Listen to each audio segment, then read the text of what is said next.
BNP আপনাদেরকে মনে করাই দেই অধ্যত্ত ও অহমিকা।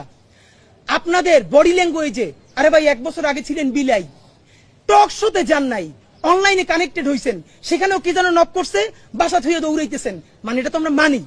এর মানে আপনারা বিলেই তো ছিলেন। এখন আপনি বাঘ হয়ে উঠছেন, সেই বাঘের কণ্ঠ কার সাথে দেখাইতেছেন? এই দেশের নিরীহ মানুষের সাথে। আওয়ামী লীগ কয়টা ধরে শেষতে পারছেন? কয়টা আওয়ামী লীগের বিরুদ্ধে অ্যাকশনে যাইতে পারছেন? কোটি কোটি টাকা খায় ওই হাজিবুর সেলিমের লোক স্টেজে উঠান। অধ্যত্ত আর অহমিকা আপনারা এইবার লাস্ট চান্স, যদি বাদ দিতে না পারেন আপনাদের দেশে আর কোনো রাজনীতি থাকবে না, মানে থাকবে না, মনে রাখেন। চূড়ান্ত অধ্যত্ত এবং অহমিকার সিম্বল ছিল শেখ হাসিনা। শুধু তার পদত্যাগ না, পতন হয়েছে, দিল্লিতে গিয়ে লুকাইতে হয়েছে।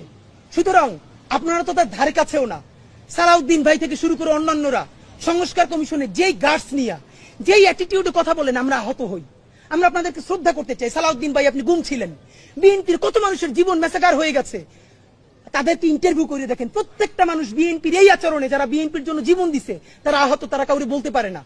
আমাদেরকে অগণিত বিএনপি কর্মীরা ধরে বলে, ভাই আপনারা যেটা বলেন এইটা শতভাগ সত্য, একটা দলের কাঠামোর মধ্যে আছি, বলতে পারতেছি না, কিন্তু এভাবে নেওয়া যায় না। আপনারা কাদেরকে বুদ্ধিজীবী বানাইছেন? তো এই অধ্যত্ত আর অহমিকা থেকে বের হন। নাম্বার 2, এর কথা না বললেই না, বললে খুব মানে এটা ছোট মনে হয়, তবুও এই যে যুবদলের নয়ন সাহেব, এর কাজই হইল সম্ভবত উনি বিএনপির থাপড়ানো বিষয়ক সেক্রেটারি। যারে ভাই তার থাপড়ায় কি অ্যাটিটিউড ভাই! বিএনপির বিরাট সমাবেশ, সে হাঁটতেছে, সামনে একজন আইসক্রিম এলা, সমানে থাপড়াইতেছে। ওমা কি আনন্দ! স্টেজের সামনে এক ভদ্রলোক তার মাথার উপর থাপ্পড় দিতেছে। ব্যাপার হলো যে সে থাপড়াইতেছে, এইটা ভিডিওতে মানুষ মিডিয়ায় দেখতেছে। বিএনপি এইটার বিরুদ্ধে কোনো অবস্থান নিছে? অফিসিয়ালি তারে বলছে যে এরকম থাপড়াথাপড়ি সে কেন করে? সে এইটাকে এনজয় করতেছে। এর মানে হলো বিএনপির বিরুদ্ধে আমরাও যদি বলি, আমাদেরকে এরকম থাপড়ানো হবে। এই থাপড়ানোর ট্রায়াল দিতেছে তারা।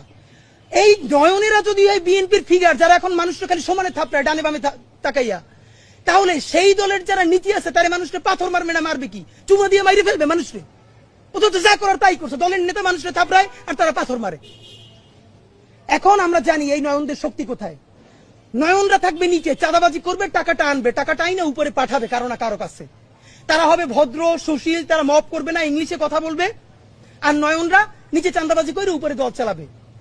এইটা বিএনপির বলিনি, এটা জামাত করলে জামাতের অবস্থা এইটা হবে। এটি এনসিপি করলে, এনসিপি তো নতুন দল, সুতরাং ফেরেস্তাই মনে হবে। আমরা এনসিপিরও বুঝতে পারবো সে আসলে বিএনপির মতো ক্ষমতায়িত হইলে আসলে সে কি করে।